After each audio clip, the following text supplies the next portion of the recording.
We've done that. We'll start the Majoogie Mabobby Mafinga. Yeah, man. Oh man. Well, we're live. That's always a start. Always a start. Hello, people.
So, hello, people. Welcome to a very special Shoot Some Shale watch along as we give you the 2025 British semi final from Leicester. And this evening, as always, I'm joined by Mr. Dylan Hodgetts. How are we doing? Warm. I am built for this weather. I agree, it is quite warm in this part of the world. Yeah, too warm. So we've got a little bit of time before half past in heat one. So yeah, fun fact: we haven't run this meeting in 7 years. Have we not? Wait, 2018 was the last time we had a British semi-final. Well, in fact, we had two that year. I remember that, yeah. Was that the one where Garrity, Steph and somebody crashed at Scunner? No, there was one at Sheffield and one at Leicester. There was one year was Jason Garrity, Steph and somebody crashed in it. That could well have been 2016. I'm sure that was the last time Scummy had it. Christ, it's a I while can't ago, isn't remember. it? Nearly 10 years ago, though. Shall we have We have big. a look through the lineup? Because there's been a few changes to it. Oh, go on then. Do you want to do odd numbers and I'll do evens? Yeah, that works. So, riding at number one of the Leicester Lions and the Berwick Bandits is Drew Kemp, and he is not a programme change. Number 2, representing the Plymouth Gladiators, Alfie Botel. Just quickly, Brett Thurlow, a fellow that we've partnered up with this year, does some fantastic work around the Speedway photography world. Is in the chats. Evening, guys. Hope you're both well. What a boy. Evening, me all through. Hope you're doing good. At number 3, representing the Berwick Bandits, should have been at Leicester this year. Not a programme change. Craig Cook. Number 4, representing the Poole Pirates and recently signed to the Sheffield Tigers, Lewis Kerr. Riding at number 5, this is the first programme change of the evening. Riding for, let me get this right because there's a lot of them, the Workington Comets, the Kent Eagles, and the Scunthorpe and Sheffield Steelers. Used to ride for Leicester International League, but that's irrelevant. Vinnie Ford. Number 6, representing the Oxford Cheetahs. There's a story we'll come on to in a But for how moment. much? And recently signed as the Leicester Rising Star in the Premiership, Dan Jukes. Riding at number 7, representing the Birmingham Brummies and the Redcar Bears. He's never without a smile on his face, Jason Edwards.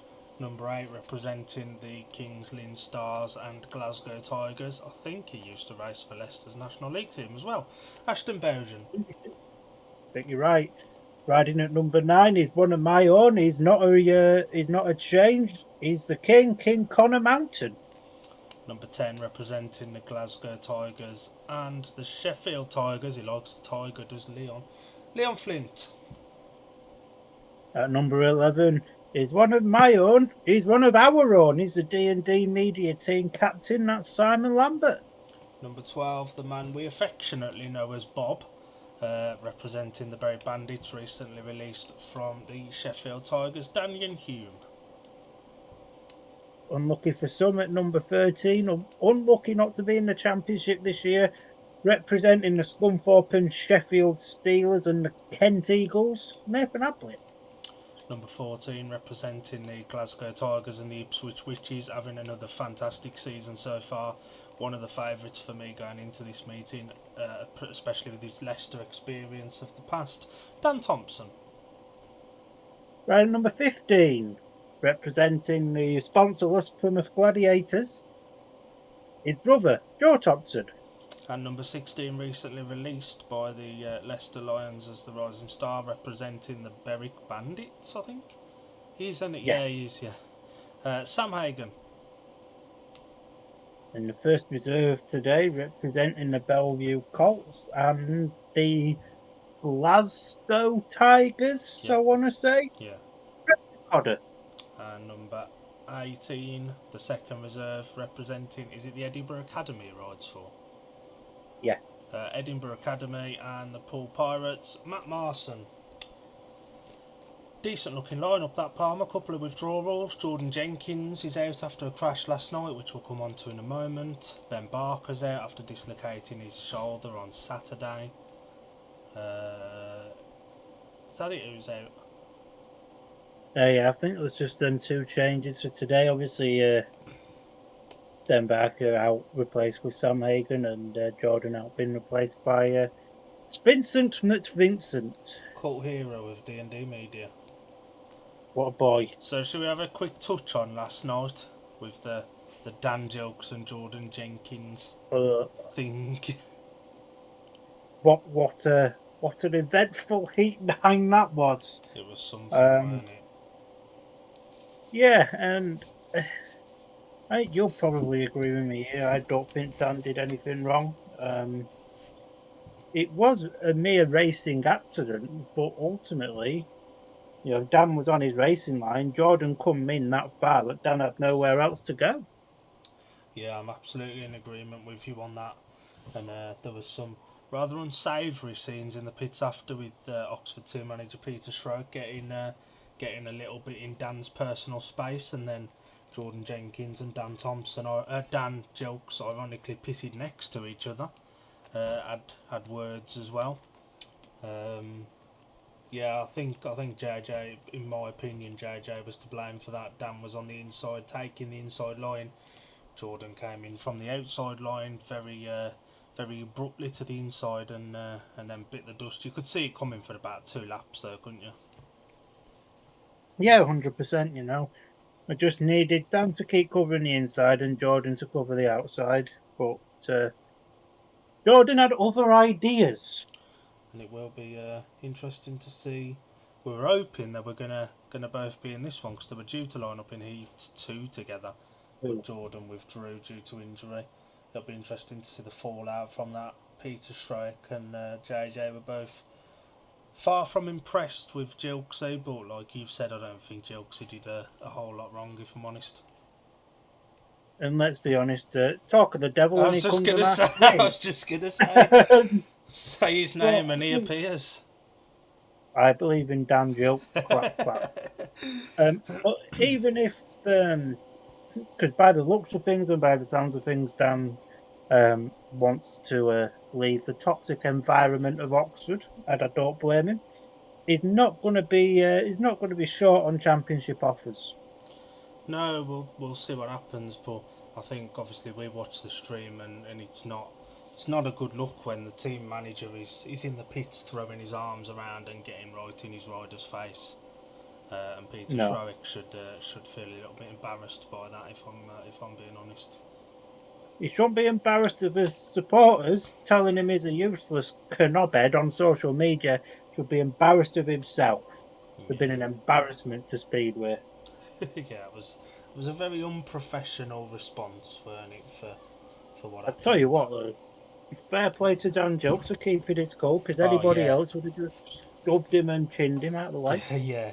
I'd have been throwing hands with somebody if he'd have done that to me. I know that. And just a few interviews taking place now. They've spoken to Jason Edwards, Dan Gilks, and now Leon Flint. All three, obviously, Premiership rising stars for Leicester, Sheffield, and Birmingham, respectively. I mean, for what it is, they may as well just call this the Rising Star Championship And with guests. does you got a point? Should we try and predict a top six that are going to make it through based off of the lineup we've got? Well, we've got a couple of minutes before the start. I suppose we can do me old shiner. If you wanna go first while I have a think. So I'm just giving you six, yeah? Yeah. So I do believe both the Thompsons will qualify. Craig Cook will qualify. Drew Kemp will qualify. Lewis Kerr will qualify. And to name the sixth one, um, probably Dan Gilks. I'm gonna go with Drew. I agree with. I think Cookie will be in there. I think Leon will qualify. Hmm. Dan Thompson will be there. I think Joe Thompson will be there as well. That's what, four. Yeah. An outside bet maybe this, but I'd say Jason Edwards. He's a trapper, and if the track's set up like the last watch along we watched, where it was mainly from the gate, then being a trapper will help. And Lewis Kerr, I reckon, will just sneak in. Connor Mountain could upset a few. He's a former Leicester rider, isn't he? Yeah, 100%. Equestrian Belgium doesn't have a standard Glasgow and Kingsland meeting. It could surprise a few. Sam Hagen will be out to prove a point to Leicester as well. Obviously released recently from the Rising Star position. We're out on heat number one. We're out on heat number one already. Lewis Kerr there and his Paul Kevlar's in yellow. I will bring the lineup in just a moment as soon as we see the rest of them. Nice race jackets. Line up of heat number one then. Nice. Going off the inside gate in red. Drew Kemp, gate 2 in blue is Alfie Botel. Gate 3 in white is Craig Cook. And off the outside in yellow, Lewis Kerr. Drew Kemp wearing his Leicester suit, obviously a bit of home support. Alfie we watched last night, he wasn't fantastic, but he was solid enough. He did all right, to be fair, for a rider of his kind of average. Craig Cook got his Berwick suit on, very sponsorless. And he has been practising here at Leicester recently, so will that do him some favours? Possibly. I suppose it all depends how the track's set up. If the track was as slick as what it maybe should be, then Craig could be out to spoil a few. So, the start last year, what's away for? Heat number one, the tapes rise away. We go. It's a very solid start there from Lewis Kerr on the outside gate, but Drew Kemp up the inside there to get a healthy lead now over Lewis Kerr in the second position. It is Alfie Botella in the third place with Craig Cook trailing at the rear of the field. So 1 lap down to go, three left. Lewis Kerr's now starting to come under some pressure here from Alfie Botella wearing his own race suit this evening. At least that's got sponsors on it.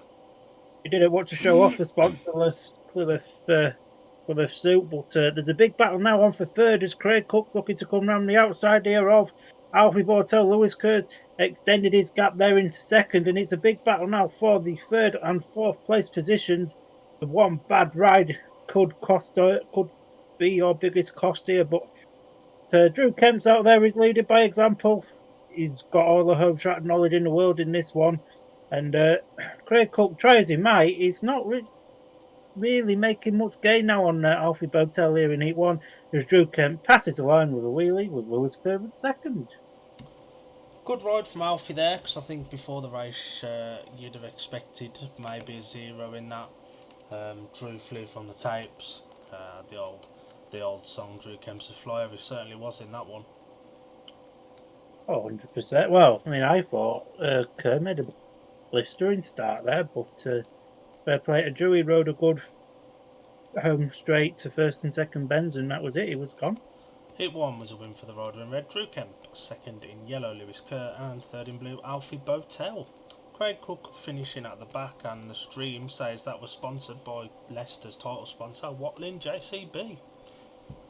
Vinnie Ford Nice. here has got his Kent Eagle suit on. Beautiful suit, that is. They are nice suits. They're basic, but they're so effective. They're beautiful. It's a shame they're only a trophy team, because they deserve to be shown a lot more than they probably will be. Smiley Jace has got his red car kit on.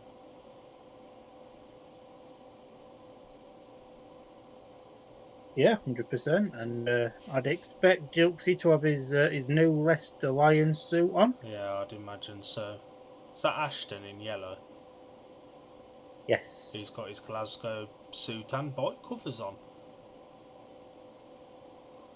Dan Jilks, as expected, has got his Leicester suit on.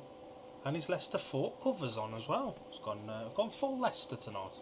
And we were looking forward to some fireworks in this one, but JJ unfit to take his place. So the full lineup of heat number 2, going off the inside gate in red, is Vinnie Ford. Gate 2 in blue, Jason Edwards. Gate 3 in white is Dan Jilks. And off the outside in yellow, Ashton Bowden. Yeah, JJ's let us down by getting himself hurt. And he didn't have to get himself hurt if he just kept wide. No, you have a very good point. And we both have a lot of time for JJ, but our opinions changed ever so slightly with that reaction last night. Just he certainly overreacted a little bit more than anything, didn't he? Nice race jackets, these. They are. They're very nice for something that's a rarity in Speedway now. So Start Marshall walks away for seat number 2, takes rise, away we go. It's a decent start for Vinnie Ford in the red helmet colour, but Jason Edwards has the lead there in the blue helmet. Now Dan Jilks just coming round the outside of Vinnie Ford, but Vinnie Ford's keeping up with them. And we thought Vinnie Ford would be able to surprise a few here. Ashton Bowden is about a million miles at the back, so it's a standard night for him. But yeah, decent first lap here of heat number 2.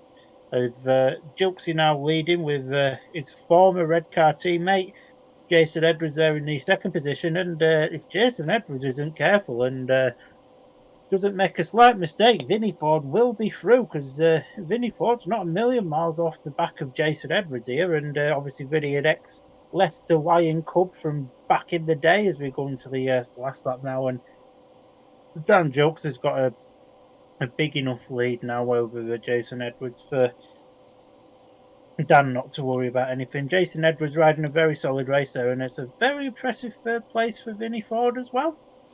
Vinnie made a really good start. Thought he was going to stack it on the first turn. Jace decided to keep it quite low, and Vinnie had to lock up probably a little bit more than he'd have liked. Managed to stay on.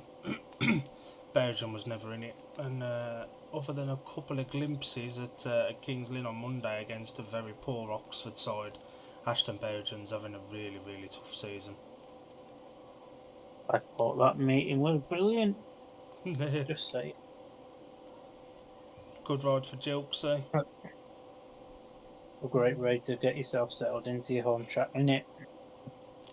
And the result of heat number 2 was a win for the rider in white, Dan Jilks. Second in blue, Jason Edwards. And third in red, Vinnie Ford. Ashton Bowden at the back. And like you said earlier, is this just straight 20 heats, top 6 through? As far as I'm aware, so one bad ride can really do you some damage in this. Oh, 100%. Flint has got his Sheffield suit on, having a really good season as the rising star, which is really difficult for me to say because he was awful for Birmingham last year. But he's having a really good start to the season at Sheffield. Not quite so much at Glasgow, but he's doing well for Sheffield at the moment. Yeah, 100%. T-shirt coming soon. But yeah, one of them, innit? He knew this was a big year for him, and he's almost like he's got to make it work this year. Yeah, I agree with you on that.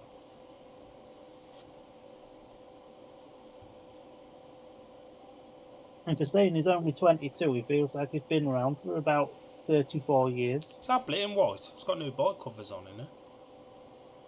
Why? Oh, it's That's Connor Connor. Mountain. Nah, that's why he's got new bike covers on. Plenty of Scunny Update, suits on in this one. Paul have made the graphic right. Line up of 8-3 going off the inside gate in red, Leon Flint. Gate 2 in blue, Simon Lambert. D&D Media Zone. Gate 3 in white, Connor Mountain. And off the outside in yellow is the man we affectionately know as Bob Daniel Hume. 2 Scunny race suits. Daniel in his Berwick suit. Can't see him, I'll be honest. Yeah, he's in his Berwick suit. Connor's bike covers are nice. They look quite smart this year, don't they? So a start marshal Darren walks away for the third time this evening. Takes rise, away we go. It's a very good start there for the inside gate in the red helmet colour from Leon Flint, with the 2 Scunthorpe boys sitting there in second and third, with Bob at the back, or Daniel Hume as is known to his pals. Bob's off. Bob's had a little bit of a slidey off there, but looks like he's got up, so the race can continue. And as long as these boys just keep upright, then I can't see why this would change. Leon Flint's winning this at an absolute canter at the moment. The 2 Scunny boys are settling in second and third positions, and the track looks a little bit slicker than what it normally is. Simon Lambert's trying to go around the outside of his own teammate here. Not teammates tonight. They're not teammates tonight, as we come into what I believe is the last lap. But it's quite close now between Connor and Simon. But Flint is out there. He's away and gone. He can go get himself an hot dog.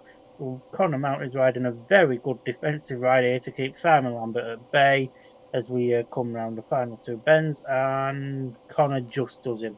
That'll be one of those races for Cy where it was frustrating because he was quicker than Connor. He just couldn't get past. He got close, but there was just nothing built up on the outside yet. As you'd expect, Leon Flint won that race relatively easy in truth. And Daniel trying to put himself in the shop window for a premiership spot, falling off at the back. Yeah, Leon will never get an easier 3 points in the rest of his career. And the other 3 riders all trying to put themselves in the premiership shop window. Cy, Connor and Daniel. The result of heat number 3 was a win for the rider in red, Leon Flint. Second in white, Connor Mountain. And third in blue, Simon Lambert. Daniel Hume fell off. I don't know if he finished the race, we never really saw. Yeah, I'd be surprised if he did. See if I imagine Ablett will have his Kent suit on as well. Although he has done a lot of practices and stuff in his old Scunny stuff, hasn't he? Yes, and he's in the yellow helmet colour, so we'll soon see. Both the Thompson boys in this one. Yeah, red and blue. Well, Dan Thompson's in his Glasgow kit. A Glasgow racing tomorrow. No, Sunday, Sunday, innit? Dan's in his Plymouth stuff.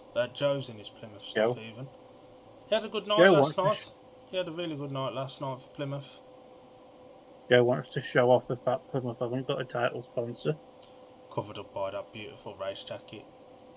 So the full lineup of Heat 4 going off the inside gate in red, Joe Thompson. Gate 2 in blue, his twin brother, Dan Thompson. Gate 3 in white, a man who started the season with Leicester, Sam Hagan. And off the outside in yellow, Nathan Ablett in his Kent Eagles stuff. I wish I wish Sam Hagan would have turned up in his Leicester stuff just to poo house Leicester a little bit. Yeah, that would have been pretty cool. And I'll be honest, with all due respect to the 2 riders off the outside gates, I'd imagine this will be a battle between the Thompson boys as to who wins this one. You'd expect so. I mean, you never know. Sam Hagan may really pull a surprise. But we'll soon see. Nathan Ablett's obviously done a lot of laps around Leicester over the winter as well, and so he could be in with a shout. So Start Marshall walks away for heat number 4. The tapes right away. We go. It's a decent start there for the two Thompson boys off the inside gate, two gates, in which we expected Sam Hagan goes really, really wide there, and he tried to get round Joe Thompson, but it wasn't quite working there with Nathan Ablett now putting Sam Hagan under a little bit of pressure. Sam Hagan goes wide though, and if anything, he's closed the gap between himself and Joe Thompson. Not Vinnie Ford. Sam Hagan going really, really, really wide there. I do apologise, Sam or Meg, if you're watching. I forgot your name, pal. But Dan Thompson's out there in front. I think we all virtually expected this one. Joe Thompson's riding a very, very solid race here in the second place position. There's been a decent battle for third over the course of the race, but I think that's Sam Hagan's now to lose in it more than anything. But Dan Thompson, I hate to say it because he's wearing a Glasgow shirt, but that was a solid tapes to flag win. And the Thompson boys both pretty much grew up around Leicester, didn't they? They were teammates in the National League team for many a year, so they know the track like the back of their hands, and so it proved there. Sam Hagan seemed to be struggling with his tear-offs. He seemed to be having 2 or 3 attempts to pull a tear off. So the result of Heat 4 was a win for the rider in blue, Dan Thompson. Second in red was Joe Thompson, not Sam Hagan. And third in yellow, Sam Hagan. With Nathan Ablett at the back, I think I'm right in saying Nathan Ablett goes from gate 4 in Heat 4 to gate 1 in Heat 5. You would be correct. So he ain't got too long to dwell on that, straight back out again. I'd imagine Stuart Dixon will probably be out there with a water bowser. But yeah, we'll just take you for a quick rundown of the scores so far as they come up on the telly. So Drew Kemp, Dan Jokes, Leon Flint and Dan Thompson are all on 3 points. Lewis Kurt, Jason Edwards, Connor Mountain and Joe Thompson are all on 2, with Alfie Botel, Vinnie Ford, Simon Lambert and Sam Hagan on 1, with Nathan Ablett, Daniel Hume, Ashton Bowden and Craig Cook all on 0 flat. The worrying thing there was the fact that how far off the back Ashton Bowden was in his heat. And with all due respect, it wasn't the most difficult of heats. No, it wasn't 100%. Yeah, it was quite concerning, wasn't it? If you're a Kings Lynn supporter or one of the Ouija supporters, like our resident community service guy, who will be back next week when we'll elaborate a little bit later on what that plan is. Watching a heat back from the Leicester and Birmingham meeting a few weeks ago when Tobias Michalek was rapid, let's be honest. He was very good. He'd make his life so much easier if he could trap. But the thing is, he could trap when he was riding for Sheffield. He seems to have forgot how to do it. Kingslanditis. And it's been an interesting meeting so far. I mean, we hate to give credit to certain teams, but the meeting we watched from Oxford last night was absolutely fantastic. You know, it's certainly one of the better meetings than Cowley this year that we've seen. And they've done really well to keep the dust down, considering the weather we've had in the UK the last few days. Oh yeah, 100%. Anyway, that's enough giving credit to Oxford now, because who wants to give credit to a team whose promoter tells his fans to F off on social media?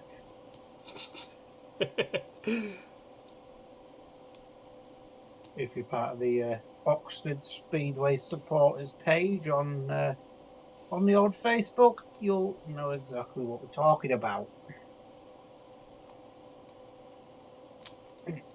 And after Heat 7, there'll be another track grade, or after Heat 8, I'd imagine it will be. Then we'll announce our plans for next week.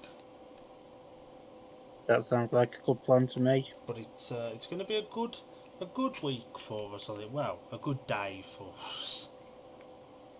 It's going to be a busy day. It's going to be a busy day. I mean, I've already set my alarm for Monday dinner time. Jesus Christ, you're early. I ain't even Well, set you my know, when alarm you for tomorrow morning yet. Well, you know, when you've got a big meeting on like Bellevue versus whoever the bloody hell are against, you know, it's a big deal. It's true. Oh, it's Sheffield, isn't it? That's an early start as well, isn't it? 12 o'clock. Yeah, because that's a double header as well that day, isn't it? Yeah, 12 o'clock start at Manchester, and then 6:30 at Sheffield. Well, we've got a few moments. Do you want to quickly run through where people can watch some Speedway coming up? BSN have got a busy weekend, haven't they? Yeah, BSN's got a very busy weekend, 3 in 3 days. What a brilliant weekend that's going to be with Edinburgh versus Berwick on tomorrow night. Workington versus Scunthorpe on Saturday afternoon. And if you're really a glutton for punishment of watching Speedway all day, there's the Grand Prix on at 5:30 on Saturday afternoon as well. And then on Sunday evening, I believe that's a 6 o'clock start, but don't 5, quote isn't it? me on that. I think it's 5. I'm not sure. Time's so different up in Scotland. We're about 8,000 years behind us. They've only just found electric, haven't Electric? They've only just got running water. they? You want to tell Alan that? It was his mother that told me. Big love to Ray Ray if you're watching, darling. And then, yeah, there's a very, very busy bank holiday Monday coming up as well. There's a very busy Heat 5 coming up as well. Drew Kemp's back out. Very impressive winner of Heat 1. He'll be looking to carry that on. Nathan Ablett will be looking to bounce back after a difficult Heat 4. But he will. These race jackets remind me a little bit of the old Scunny ones. These ones are a bit better because they're printed ones. Yeah. Other ones was always like glued and stitched together. God. So the lineup of Heat 5, Gate off the inside gate in red, no points to his name so far. Nathan Ablett, Gate 2 in blue, winner first time out Drew Kemp. Gate 3 in white is Vinnie Ford, who took third in his first heat. And off the outside in yellow, Connor Mountain, who took second. So we have a winner, a second, a third and a last in this one. Yeah, we have, yeah. And the man we affectionately know as Spinny Vinny did himself no harm at all in his first race, considering he only got the call either late last night or early this morning to do the meeting. Yeah, 100%. Startmaster trying to get these boys into order. So Startmaster walks away for heat number 5. Takes riser, away we go then, and it's a very good start for the rider of blue there, Drew Kemp, who has got an absolutely brilliant lead already at the minute. It's Connor Mountain now, the rider in yellow looks to come round both really forward, and I don't know what the bloody hell Spinny Vinny decided to do there. He just thought maybe he'd go for a trip to Sheffield or something. Fair play to the geezer if that's what he's into doing, but Drew Kemp's got an outstanding lead now with Connor Mountain looking pretty settled there in second position with his former teammate Nathan Ablett in third place with Spinny Vinny doing Spinny Vinny things in the fourth place position. I think that's the only way we could put it, really. But yeah, Drew Kemp really showing his track experience here at the Hydro Scanned Arena with Connor Mountain also there in the second position. There's a battle now at the back between the two Kent Eagles boys as Vinnie Ford looks to go at the inside there. Nathan Ablett. Nathan just shuts the door really well, and it's a win for Vinny's done him. Vinny's done him. Wow. And that's why Nathan Ablett isn't in the championship. Drew Kemp looks he's gating well, he's fast on track. It's going to take something impressive to beat him, I think, today. And he is a home rider, but he's not been having the easiest of times lately, I think it's fair to say. No, 100%. For me, Vinny's got third there. Yeah, easily. Yeah, easy. Some may say there was half a bike in that. Don't even need a transponder for that. The result of Heat 5 was a win for the rider in blue, Drew Kemp. Second in yellow, Connor Mountain. Third in white, Vinny Ford. And at the back in red, Nathan Ablett. Exactly the same points that they scored in their respective opening heats. How weird. The irony of it. Track's holding up okay so far. It's not been too bad at the moment, has it? Heat 6, so I believe we've got 3 heat winners out there in this one. Well, somebody's is going to go. At least 2 of them are going to go. You're right. The lineup of heat number 6 going off the inside gate in red, Dan Thompson. Gate 2 in blue, Leon Flint. Gate 3 in white is Alfie Boatell, and off the outside in yellow, Dan Gilks. I feel a little bit for Alfie in this one. Yeah, it's not going to be the easiest of races for him, is it? No. But it's one of them. It is how it is. Interesting to see a couple of the Glasgow boys in this one. One's got his Glasgow stuff on, the other one's thought, nah, I'll put the Premiership stuff on. Can you blame him though? Nah, I can't. I'd rather look at Flinty's pink bike, to be honest. Does look a lot better than the red and white rhyming word that begins with an S that Glasgow produce. And to be fair, Dan Thompson don't need his own covers. He's got bike covers for his team in both leagues. That he has. How considerate of both of his teams. Start Marshall telling Jokesy to pull up. Yep, pull you up, Jokesy pal. We haven't got all day, so heat number 6 then. Tape sides and away we go. It's a decent start off the inside there from Dan Thompson with Leon Flint there in the second position. Jokesy though looking to go wide round the outside of Flinty. Flinty shuts the door with a good move there, and Alfie Botel's now putting pressure on Dan Jokes as Jokes is putting pressure on Leon Flint here, but Dan Thompson's got a decent lead now out in the front position. So the race is for second, and it looks like the line really is running out wide here this afternoon. As Jokes is just about finding that out as we go into lap number 3 here of heat number 6. And yeah, it's a battle now really for a second, third and fourth. Dan Thompson's out there. He could go check out. He could buy himself a double cheeseburger and chips. He can even wait for it to be cooked and he'd still win this race. Is that far in front? Jokes is now he's trying the outside run and he's got closer to Flinty here. One mistake from Flinty and Dan will be through. Flinty goes wide, jumps up the inside. Flint gets it. Dan Thompson was very impressive out front, then made the trap clear of everybody and streaked away for the win. I'm looking forward to already looking forward to Dan Thompson and Drew Kemp meeting. That will be a very good race. And Alfie Boatell was there through the majority of it, but did tail off towards the end. So heat 6 was a win for the rider in red, Dan Thompson. Second in blue, Leon Flint. And third in yellow, Dan Jilks. Alfie Boatell bringing up the rear. Yeah, that he did. And we don't have to wait a great deal of time for the Drew and Dan race because they clash in heat 13 off gates 3 and 4. Oh. So a big race that one in 7 heats time. Not long to wait. Sorry. Not long to go. Jason Edwards first up to the start. Made the gate in his first one, but just didn't seem to have the speed. Yeah, 100%. It was just one of them races for Jason. Joe Thompson as well here picked. Now he had a very decent first race, to be fair.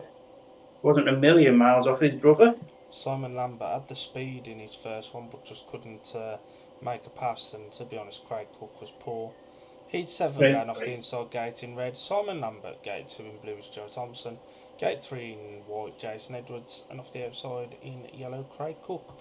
With all due respect to the riders in this is a race where, somebody will elevate their evening. It's not one of the hardest races on paper. And with his experience, you'd expect Craig Cook to do a little bit of something in this one. Yeah, you'd expect Craig to do something, or even Joe, Simon off the inside, if he can chop, he'd be a spoiler, so... I'd say it's probably, on current form, 4 riders around about the same level. Yeah, 100%. So the start marshal then, just getting him into order now for 7.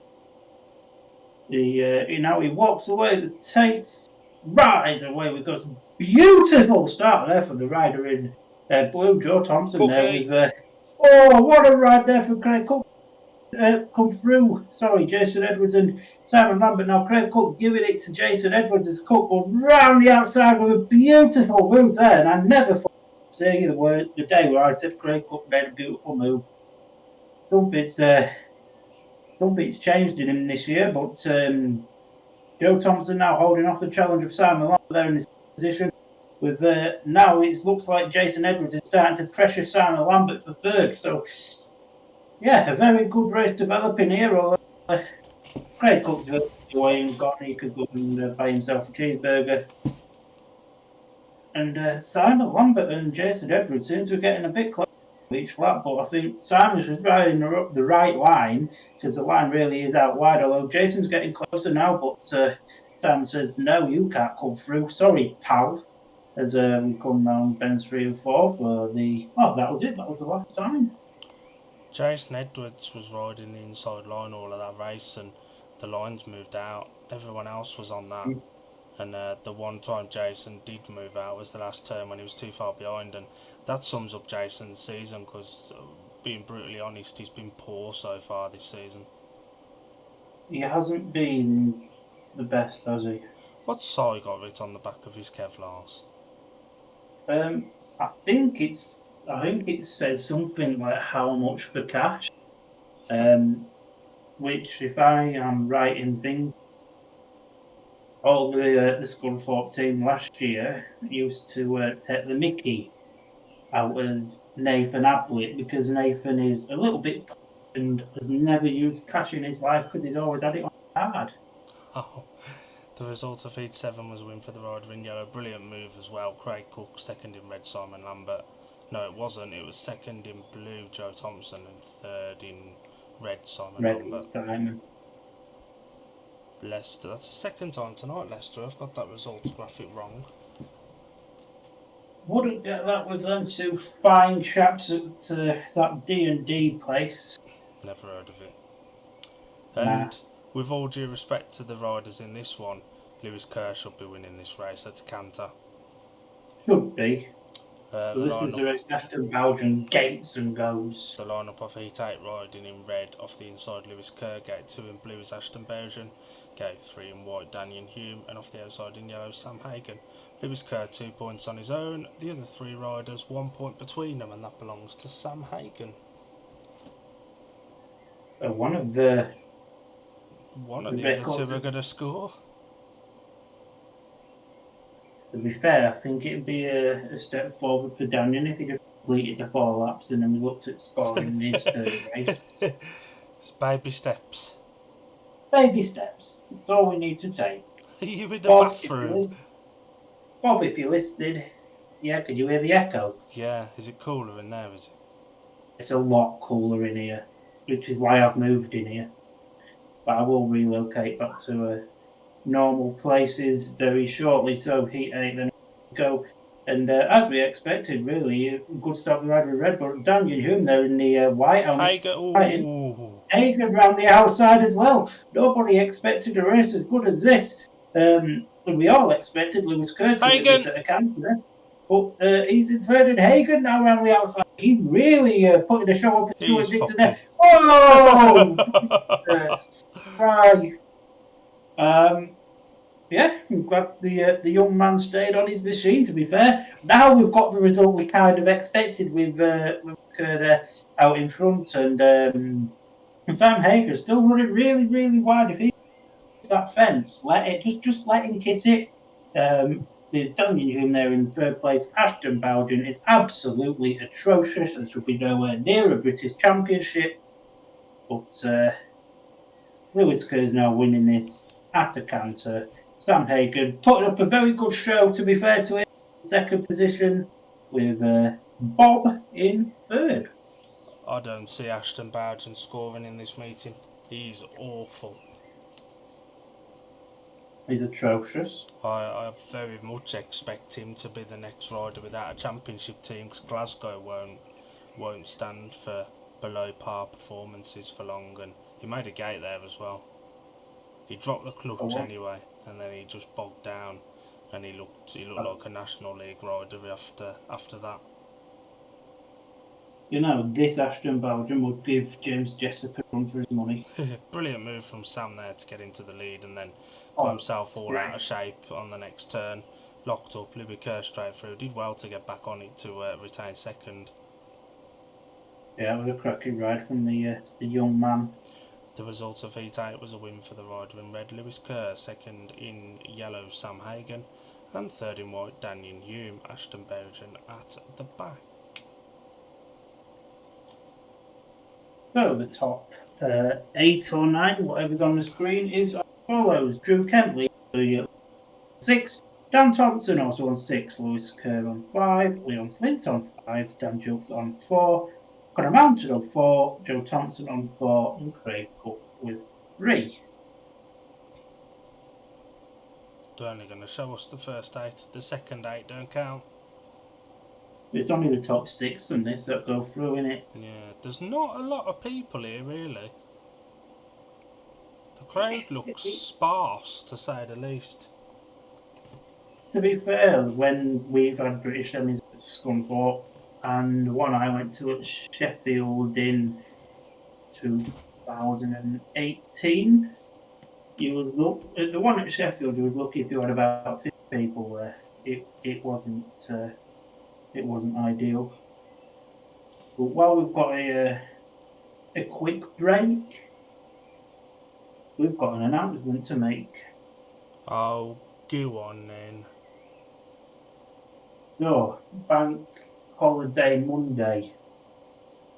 Oxford and Birmingham just so happen to be racing a double header. So we're doing a watch along double header. Join us on Monday from probably about 10 to 1ish in the afternoon as we cover the Oxford leg, and then join us again at about 20 past 7 on Monday evening as we cover the second leg. Do not say you don't get treated with D&D media. And I'm going to be in the bad books because I'm pulling that one whilst on a bank holiday weekend away. So that'll be fun. I can't blame you. Watch along while you're in Skeg Vegas. Respect it. Not quite. But yeah, that should be good. It'll be, at the moment, the plan is for me and Palmer to do the comms on both. And Alan will be involved, certainly in the evening one. I don't know about the afternoon one. With updates from Sheffield and Bellevue, and some updates will come from Palmer from the National League meeting of Sheffield versus, who have you got? Sheffield and Scunny versus Bellevue. The Bellevue Colts, yes, the double header. We won't obviously be able to cover all of that meeting with updates because it's not scheduled to start till 8 o'clock. And after doing a full meeting in the afternoon, we ain't going to be staying on too late. Once the completion of Oxford and Birmingham and Oxford, we'll sack off, but there will be updates from all the other meetings, and there's quite a few of them. Off the top of my head, 12 o'clock obviously is Bellevue versus Sheffield in the Premiership. Then obviously 1 o'clock you've got Oxford versus Birmingham at 2:15 or 2:30. I think it's 2:15, I think you're right.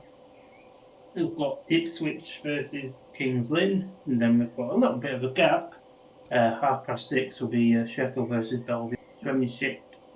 7:30 will be Birmingham versus Oxford, and then rounds off at about 8 to 8:15 will be Scunthorpe Sheffield, or known as the Steelers, versus the Bellevue Colts on what is a very busy bank holiday. And I don't want to say this too loud, but the weather forecast doesn't look too bad for this bank holiday. So now it may change. It's been the same for the last 4 days, so maybe we're gonna have a bank holiday with a bit of nice weather. Oh, that would just be a lovely treat. What? Certainly would. And while we've got a minute, should we take a little treat and give ourselves a couple of minutes? Oh, go on then.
Three, two, one, and one. Go on, son. That rhymes.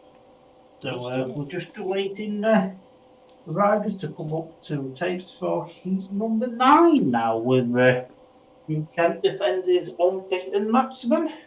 The lineup of Heat 9 going off the inside gate in red, Dan Gilks. Gate 2 in blue, good ride last time out actually for Sam Hagan. Gate 3 in white, unbeaten so far is Drew Kemp. And off the outside in yellow, Simon Lambert. I don't want to tempt fate, but there's a very dark looking cloud behind the track, and there is rain forecast for Leicester tonight. That's just because it's starting to get dark everywhere in the UK. You know, a lot of people's bedtimes at 8:30, so yeah, it's just starting to get dark now. The good news is it's starting to cool down as well. It is a touch, yeah, it is a touch. Leicester's number 6 and 7 are in this race. So interesting times. The Lions fans will be hoping for a 5-1. The man who Dan Gilks replaced is off gate 2 next to him, and Simon Lambert's the odd one out. But he has ridden for Leicester in the past. He has been a Leicester rider in the past. It's been a few years ago now, though. Yeah, just a few. So Start Marshal gets them into order for heat number 9. He walks away, so the tapes rise just like that, and it's a very good start for the rider in red there, with Dan Jukes taking the lead there. Drew Kemp looking to come round the outside of Dan Jukes. Here, all of these two just practicing a little bit of team riding, who knows, but Drew's got the lead now with Jukesy there in the second position. Simon Lambert's going really wide, and that's allowed Sam Hagan to come through, but Lambert back round the outside there with Sam Hagan. Decent ride from Big Lambo there, as Stuart Dixon called him. If someone wants to tell Simon there's a fence there and not to hit it, that'd be appreciative. Because you need him alive for Workington on Saturday. Yes, we do. But he's putting the fight to Jukesy. To be fair, he's putting Jukesy under a little bit of pressure now. With one mistake from Dan, and Simon will be through. And to be fair, Sam Hagan's not a million miles behind either. It's a big race now, really, more for third and fourth. I think Dan's just about got the second place covered. Lambo goes really wide, and he's lost his What a penis! Oh my God! How's he managed that? Scunthorpe. Oh my right days. again. What was he doing out there? Yeah, Sam Hagen's got third there, Yeah, 100%. and Sai can only blame himself for that. The result That he of can. heat number 9 was another win for the rider in white, Drew Kemp, second in red, Dan Jilks, and third on the line in blue, Sam Hagen. And this heat was sponsored by Lions TV. On Lions That it TV. was. That it was. Still got 3 people watching. Hello, all 3 people that's watching. And they do seem to be cracking on with this a touch now. They've definitely got a bit of a move on. Sometimes they have to.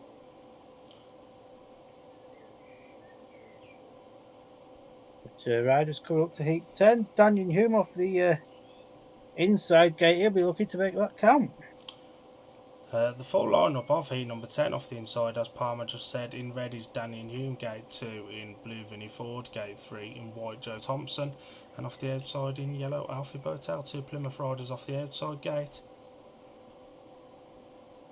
Joe's looked impressive. I'd probably put Joe down for a win in this one, if I'm honest.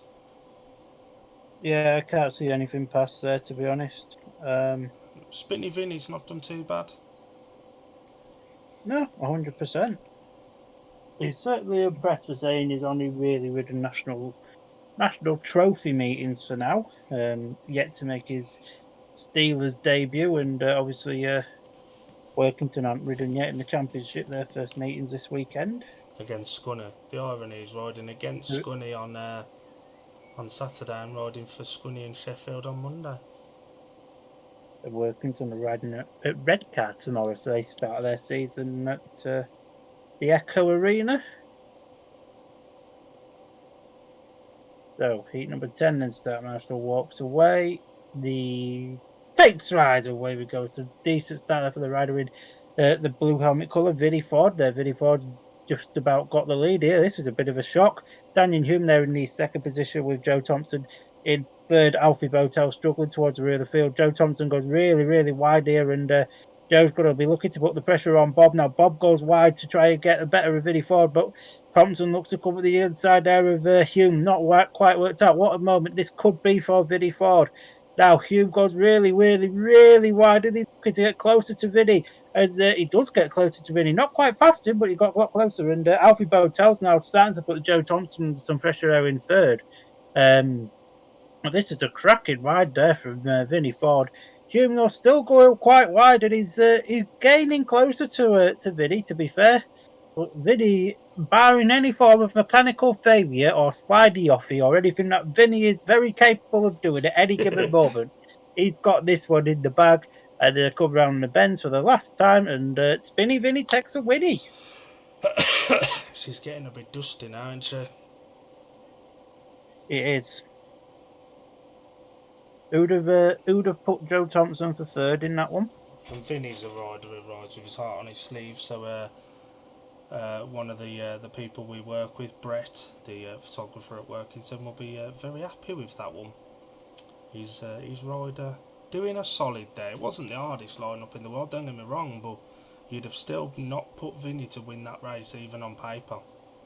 No, 100%. Fair play to the young lad. The result of heat 10 was a win for the rider in blue, Vinnie Ford, second in red, Daniel Hume, and third in white, Joe Thompson, with Alfie Botel bringing up the rear.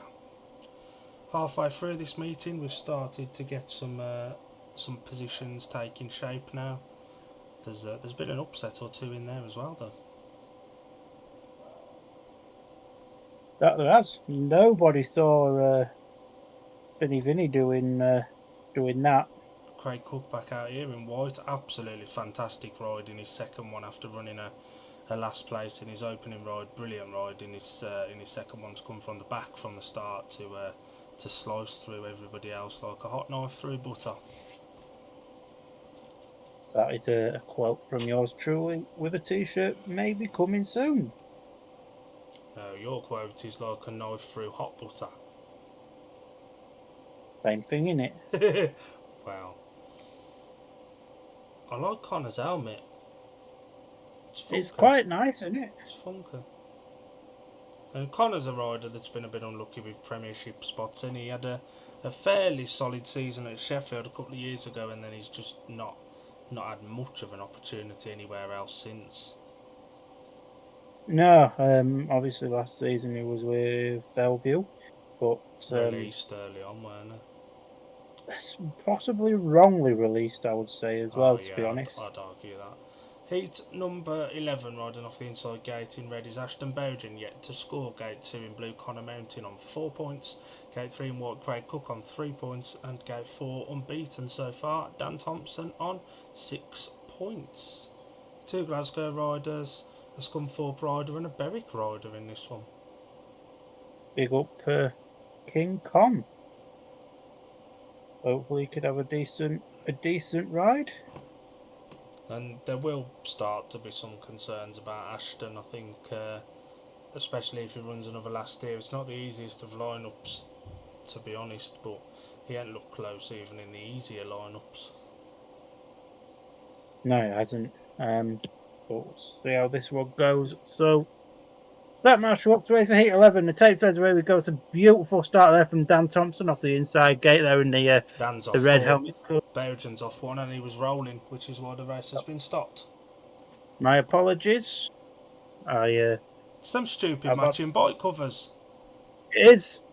He's definitely rolling. He was on turn 1 before the tapes had gone up. Look at the state of this. They rolling. We hating. Yeah, referee, I think it's... Who is the ref for this? I haven't even looked. Rightfully stopped though. Rightfully stopped. It is Seth Perkin. Dorothy Perkins has got one right. What a boy. And you could see that in real time it was rolling, so no need for a replay there. And the fact he made the gate as well. Yeah, 100%. And that helps King Con out because he'd missed it. Yeah, he did. By a long shot. Same 4 riders, same 4 gates. I imagine there's been a warning to the rider in red for moving at the start. Craig Cook's gone back to the pits for some work to his bike, tighten his clutch up or something, or cool the engine. It's an incredibly stuffy night everywhere, isn't it? I've been reliably informed as well that Ashton Bowden's bannerman tonight is Chris Harris. And that is the reason I don't think Kings Lynn will get rid of him. And I think Glasgow would have an hard time because him and Bomber's almost his mentor, any. But It virtually is. how long do you give someone to keep underperforming?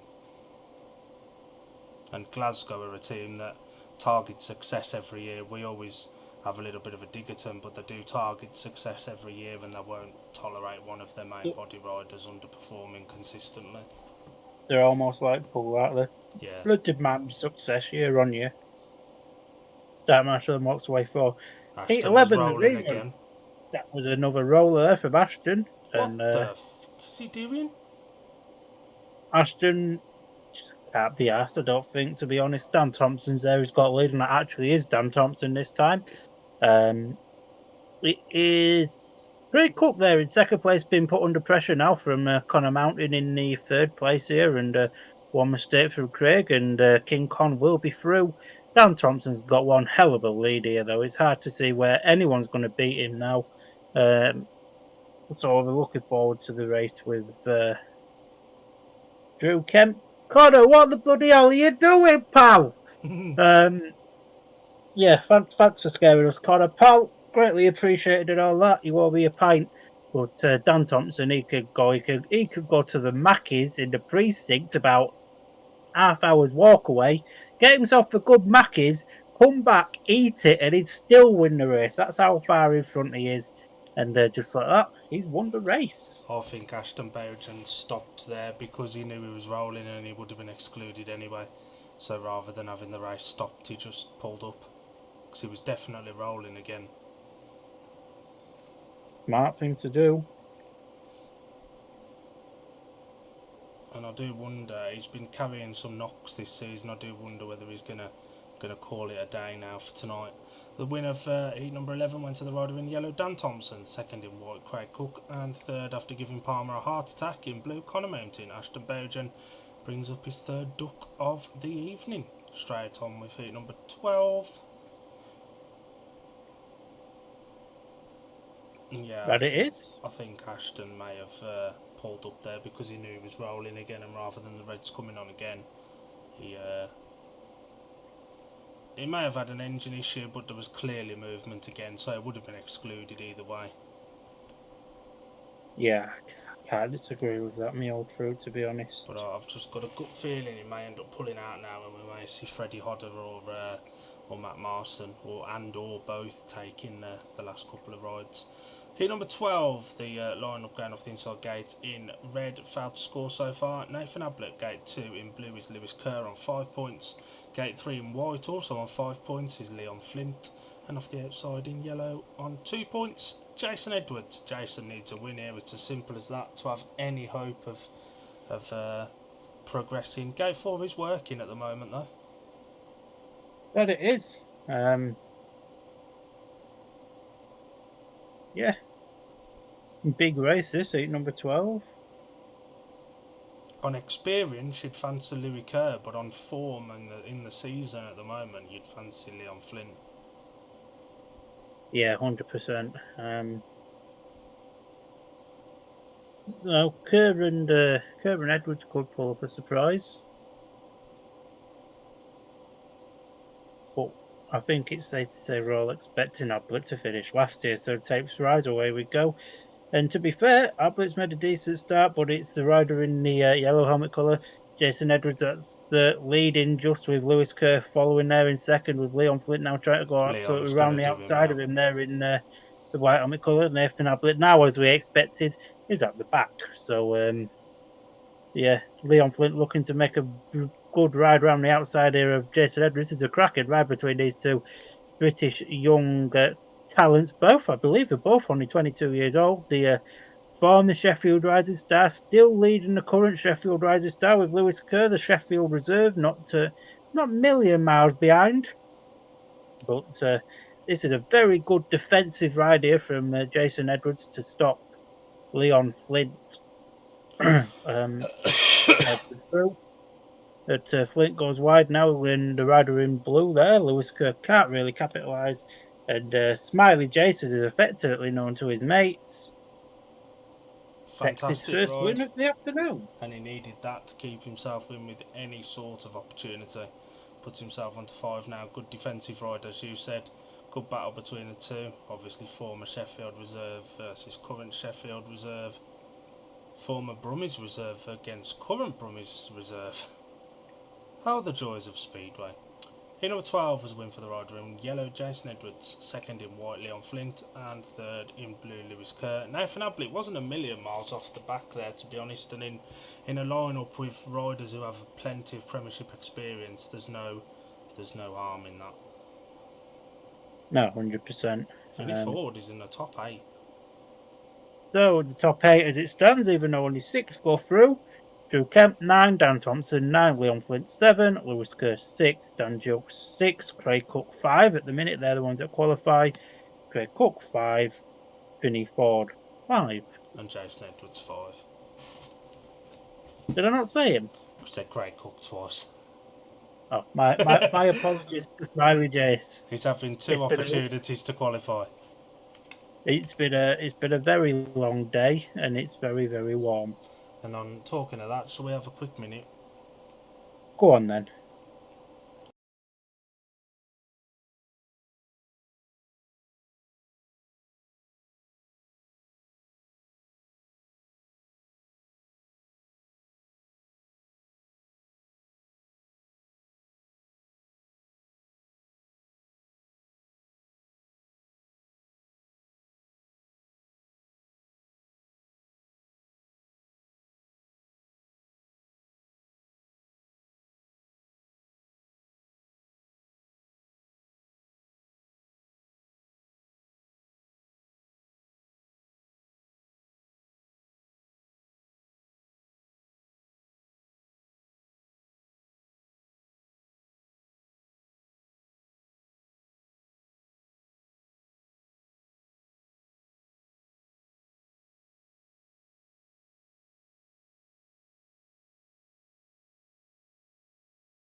Well, I'm back on. Hello, everybody. So a little bit of breaking news before we give you the lineup for this massive 8:13. Richard Lawson's been in a poll Facebook group and given his reason as to why he's declined the opportunity to race in the British final, with his comment being, "My belief should be that the British Championship should be run over multiple rounds like many other motorsports and not just a one-off meeting at Bellevue, which is why he ticked the box not to take part." It's a valid reason. What a race we've got coming up here. Gate 1, red, 5 points, Jason Edwards. Gate 2, blue, 3 points, Daniel Hume. Gate 3, white, unbeaten from 3 rides, Dan Thompson. Gate 4, yellow, unbeaten from 3 rides, Drew Kemp. What a race this could be off the outside 2 gates, and Jace rode a very smart defensive race in his last one as well. And Daniel's as capable as anyone of popping out to start as well, so this could be a fantastic race. This could be tasty, this. Whose unbeaten run is going to go? Both of them, maybe. That would be the most. On the spot, whose unbeaten run goes, and do either of them keep theirs? I reckon. I'm going to go for Dan. I'm going to go for Dan winning it. Purely because he's off the outside, Drew keeps his unbeaten record for me. So, our predictions are on the line, so watch it all go to absolute crap. And, to be fair, Dan Thompson's made a very good gate there, and Drew Kemp now having to actually race to get himself into second position, but Daniel Hume's giving him a very hard time there in the third place position now with the rider in red, Jason Edwards. He's just sat back watching the action. Oh no, he isn't. Jason Edwards has come up the inside there of Daniel Hume. Nobody knows where anybody's going here, apart from Dan Thompson. He's just going forward, and if he carries on going forward like this, Dill will be corrected. His unbeaten one will continue, and it's fully deserved as we go into the, I believe it's the third lap. And Dan Thompson really showing what Leicester are missing out on this year. And just shows how certain clubs around Dan have really helped him spur on this year, and I expect Joe to do the same in this next season as well. But as they come round the final 2 turns for heat number 13, Drew Kemp has no answer to the maximum man of Dan Thompson. The Thompson boys both came in with so much potential, and I think they were maybe bogged down with a bit of expectation on them early in their careers, but they've both started to turn that corner now, Dan in particular. Oh yeah, 100%. And Jason Edwards did put Drew under a bit of pressure at the end there as well. So the result of E13, keeping his unbeaten run intact. The winner in white, Dan Thompson. Second in yellow, Drew Kemp. And third in red, Jason Edwards. Daniel Hume finished at the rear. Good race, that. That was probably the best race of the night, and I think we expected that to be as well. Very good race. A couple of the fans have just walked past the camera looking up at the sky. Is it starting to rain? Who knows, maybe. It's going very dark. That cloud does not look friendly. It doesn't.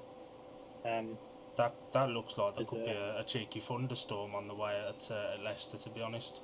And I think we have to get to 60. Oh, it's 12 heats, isn't it, for an award? 12, I think. But if we get to 16, I think they can call it at 16 as well.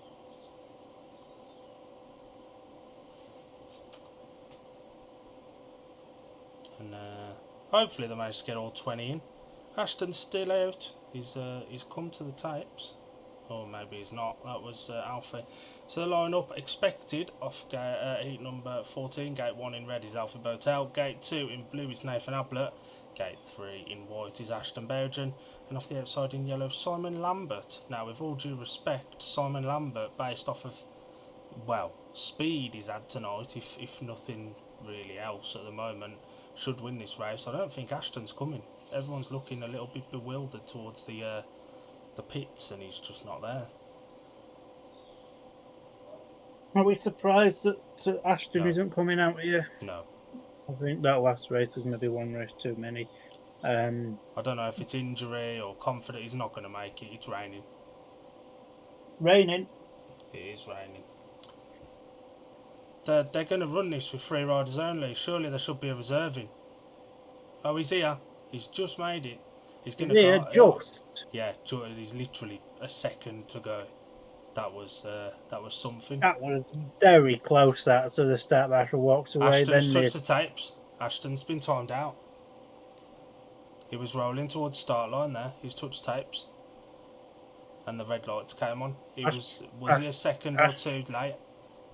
Ashton probably would have been excluded anyway because he's taken his race jacket off. It's a disaster, isn't it? Absolute disaster. Well, we say it's a disaster. Ashton might have had this planned. Maybe.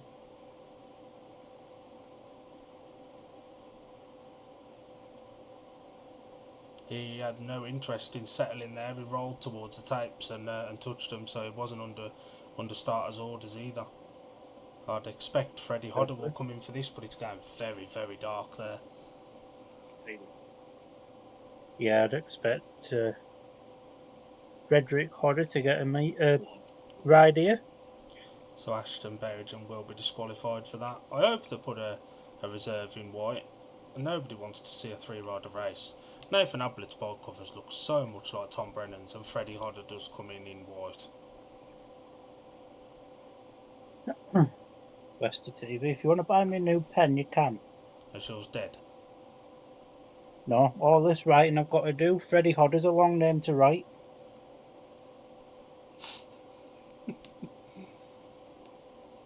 You're as dramatic as that fella we know, that Winchester chap. Oh, Freddie Hodder's got his Glasgow stuff. Glasgow are getting some bloody good promotion out of this. If only every rider here was in a set of Plymouth suits, they might have a team sponsor by the end of the night. And you mentioned it's lightning.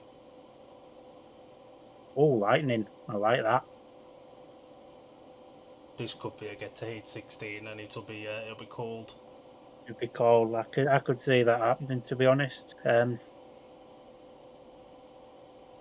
Referee's going to have to get a little bit of a move on. Get a move on. Do a GP and cut your 2 minutes from 2 minutes to 90 seconds. Maybe. Referee's trying to get the start marshal to hurry up. He's flashing the green light. So Frederick Hodder just getting himself into position now. As the start marshal then walks away, the tapes rise away. We've got a very decent start there off the inside gate there from Alfie Botel with Simon Lambert looking to go around the outside, but Nathan Ablett with a beautiful ride there up the inside there, and now Alfie Botel trying to go around the outside here of Nathan Ablett. A brilliant ride here from Alfie Botel, and Simon Lambert now looking to try and join the parties. Ablett comes up the inside of Botel again here now. A great ride from the young National League rider with his team manager firmly behind him, but the rider in red now, Alfie Botel, looking to go really, really wide here, and no, Nathan shuts the door now, and Lambert comes up the inside of Botel. Botel comes down, and I hate to say it, but I think Simon might be at fault there if the race doesn't get stopped. Reds are on. Lambert goes for that. I love the lad, but Lambert goes for that. I'd be interested to see the replay of that. Side dive bombed straight up the inside of Alfie, didn't leave him a lot of room, and just like that, Leicester TV oblige. Leicester TV are listening to us. Nah, Alfie's gone on his own there. So I saw Ragappa took it. Yeah, Alfie's binned it himself. Alfie will go for that. And let's be honest, a delay like this with lightning in the air is the last thing we need. It is. Referee will probably be looking at these.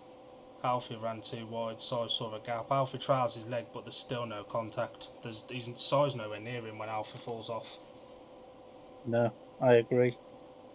And the Reds took a while to go on, with the ref probably under the belief Alfie could have got up. So I'd imagine he's watching it in slow motion now. For me, it's a clear-cut decision. And we do like to give our opinions on these. We do.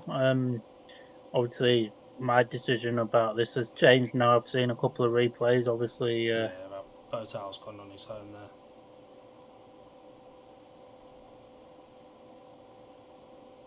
Rob Paisley has said Super Sai wiped out Botel. Nowhere near him. Rob Paisley's full of shit.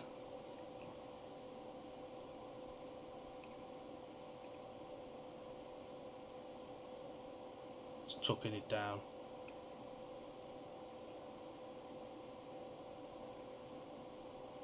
Yeah, it's waning there. Hello, Abby Stevens. Where have you come from? It's waning.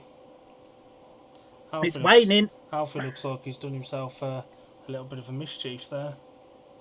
And Apparently, that's been awarded. Alfie has been disqualified. The result awarded with a win for the rider in blue, Nathan Ablett. Second in yellow, Simon Lambert. Third in white, Freddie Hodder. Comes in as a reserve, gets one more point than Ashton Bowden. What boy? And that line looks greasy. The track looks greasy already. Yeah, I won't be surprised if we just have 2 more races and then we call it a day. Good to see Alfie up and okay. I don't think he was looking for that. I think he was caught a little bit by surprise by side, but back to Rob Peasley's comment, being caught by surprise isn't wiping him out. No. And if anything, Alfie Botel shouldn't have got in Simon's way. It's not hard, is it? Line up of heat number 15, which we think will be the penultimate race of the meeting. Going off the inside gate in red, 4 points. Sam Hagan, gate 2 in blue on 5 points. Craig Cook, gate 3 in white, 7 points. Leon Flint, and off the outside in yellow, very impressive winner last time out on 5 points to this point. Vinnie Ford, Leon Flint is in the box seat for this one. Craig Cook's looked decent after a tough first one, and Vinnie Ford looked fantastic last time out. Sam Hagan's given us a couple of heart in mouth moments so far. That he certainly has. This rain doesn't look too pleasing. No. It'll be telling whether they get to 16 and try and bash on without a track grade, or whether they get to 16 and we see a delay. I think they'll just get to 16. They'll try and say that 10 minutes and they'll do some track work, but I think it'll be a case of like Dougie's testimonial and they'll just call it off. The Startmaster walks away for heat number 15. It tapes right away we go. It's a decent start there for the rider in blue. Daniel Hume there with Sam Hagan looking to come up the inside there. Not quite, but Craig Cook. Sorry, Craig Cook. We'll see, they're both wearing Berwick Kevlars. It's hard. But Craig Cook it is that has the leader with a decent ride there for second with Leon Flint just pipping off Vinnie Ford there. Sam Hagan's a million miles at the back. He's certainly not showing the Leicester promotion anything in this one, but Craig Cook's riding an absolute storm of a race. He wants this British final in Manchester in a couple of, well, just short of a couple of weeks, really. Craig Cook leading by absolute example. This track's getting greasier and greasier by the lap. Challenging conditions now, isn't it? I would be very surprised if we got to heat 20. I wouldn't be surprised if we call it after heat 16, to be honest. But Craig Cook's out in front. He's not doing anything special. He's just riding the right line, and Craig Cook slowing up towards the end of the race, but he takes a win. Has Sam Hagan nicked third off Vinnie there? It was close. Has Vinnie had a bike issue or something? He's looked down. As Vinnie's bike gave up on him, I think Sam Hagan's got third. Now Vinnie's just held on, I'd say. Vinnie just held on, I think. That's minuscule. That's not even half a wheel. No. Them clouds are not looking very friendly now, are they? It's moving in by me, and I'm about 15 miles, 20 miles away from Leicester. Sam Hagan did get third according to the referee. Heat 15, the result, it was a win for the rider in blue. Craig Cook, second in white, Leon Flint, and third in red on the line, Sam Hagan. Vinnie Ford at the rear. We expect, given the weather at the moment, that this could well be the last race. So it does look like it stopped raining. But look at the state of that cloud. That's got some thunderstorms in it.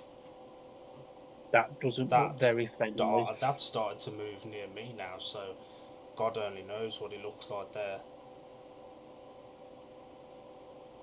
So heat 16, we expect this to be the last race of the evening.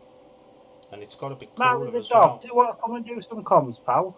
Line up of heat 16, going off the inside gate in red, 5 points. Connor Mountain, gate 2 in blue on 6 points. Dan Jilks, gate 3 in white, also on 6 points. Lewis Kerr, and off the outside in yellow on 5 points.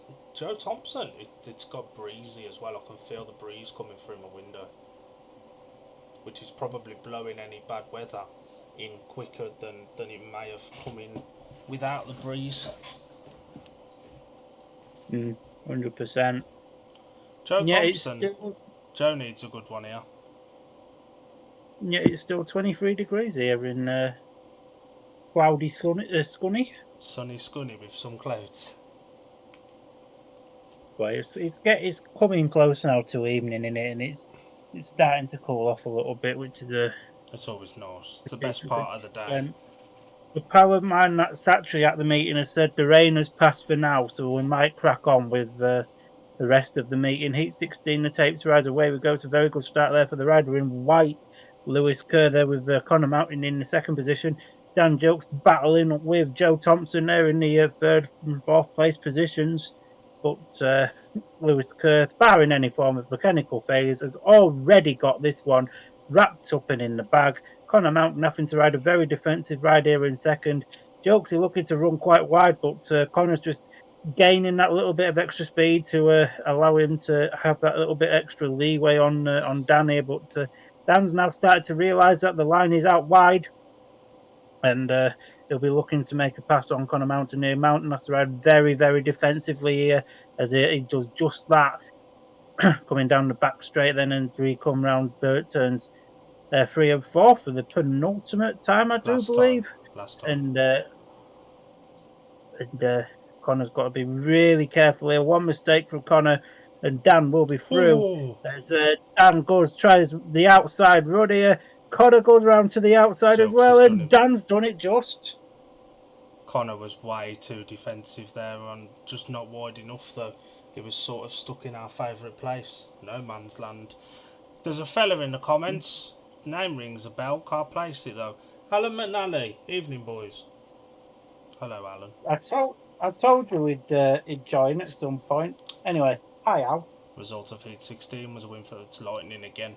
Result of Heat 16 was a win for the rider in white. Lewis Kerr, second in blue. Dan Jilks, third in red. Connor Mountain.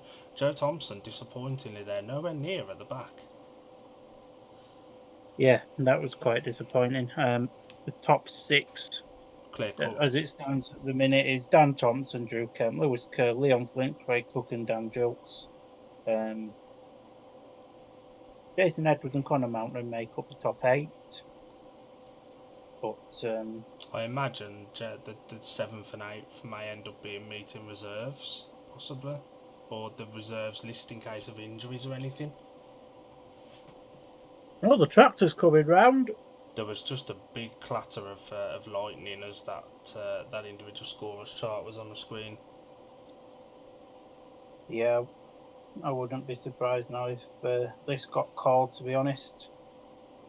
They're having a track raid. Shall we hop off for a minute and have a listen to the comms and see what they say? We'll have a minute. Go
Hello all, just like that, we're back on.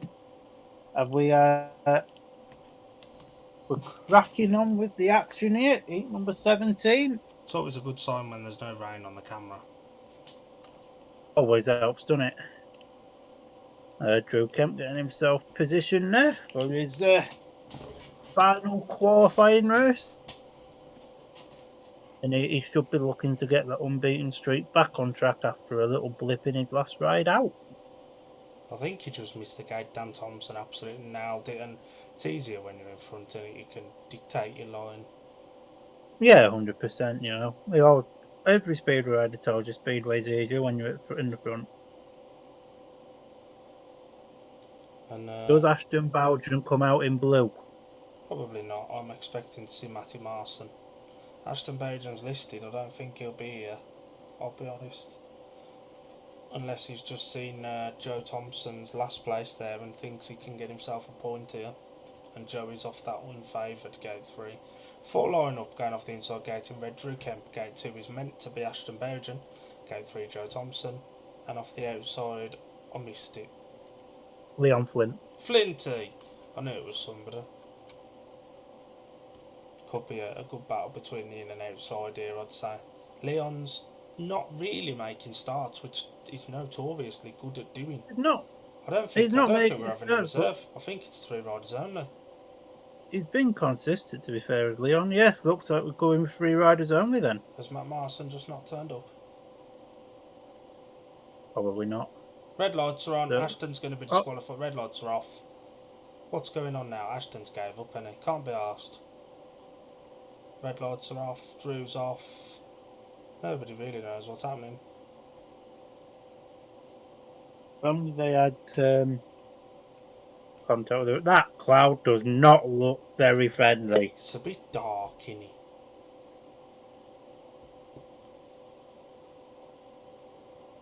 We do have another rider coming round. I think it's Matt Marson. Matt Marson is around in his Bellevue kit. So Matt Marson replaces Ashton Bowden in blue. Joe Thompson's going to pick up at least another point here, because Matt Marson hasn't looked anything particularly good this season. And there's quite a lot of lightning on the round here. So with Drew Kemp, Matt Marson, Joe Thompson, Leon Flint, heat 17, 3 to go after this one. Let's see if we can beat the weather. Well, the tapes then rise for heat number 17. It's a beautiful start off the inside gate there from Drew Kemp. With the rider right there, Joe Thompson looking to put him under a bit of pressure. Leon Flint in third. Matt Marson probably expectedly struggling here at the rear of the field. Joe Thompson looking to go really wide there to catch up on Drew. Has it worked out for him? No, not quite. Drew shuts the door perfectly on him. Matt Marson's a million miles behind. He may as well have just had a night out in Sheffield, to be fair. But Leon Flint now looking to come up the inside of Joe Thompson here. And Joe goes really, really wide there, but it's paid off for Flint. He's got himself into the second position. The lines move back to the inside, isn't it? Joe Thompson's trying to go around the outside, but as Dill's just said there, the line's more towards the inside now, and barring any form of mechanical failure or slidey off or anything that Drew Kemp can be capable of at times, the race is virtually his, with 2 bends left to go, and Drew Kemp wins that one. Are we going to nickname mistakes and mechanicals now Spinny Vinny Things? Yeah.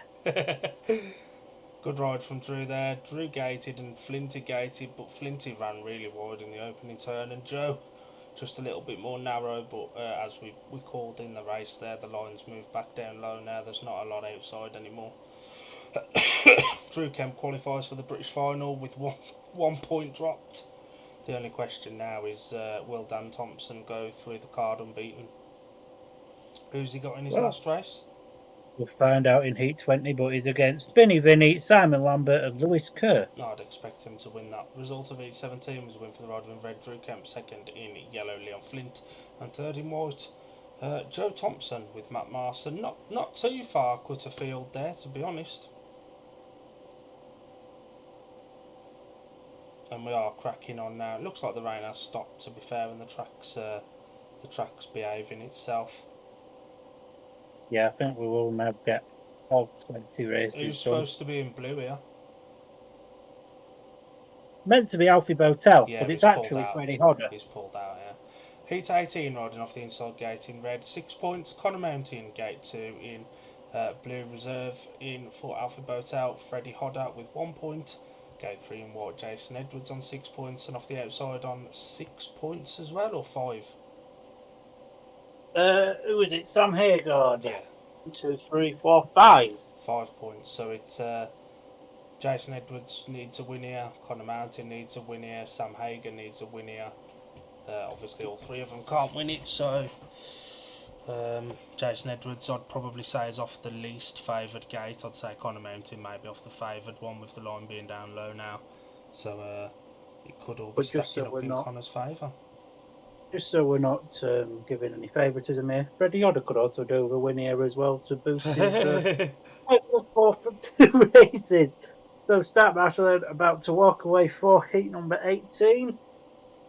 Tapes right away. We go. It's a decent start there for the rod in red. That's Connor Mountain, but the rider there in yellow, Sam Hagan, looking to go around the outside there, and Jason Edwards as well up the inside there. Sam Hagan, Mountain has is being chased all the way now by Jason Edwards. Sam Hagan going really, really wide there, but wide line just isn't working now anymore like it was earlier in the meeting. Connor Mountain riding a very good ride here out in front while being chased down by Jason Edwards in the white helmet.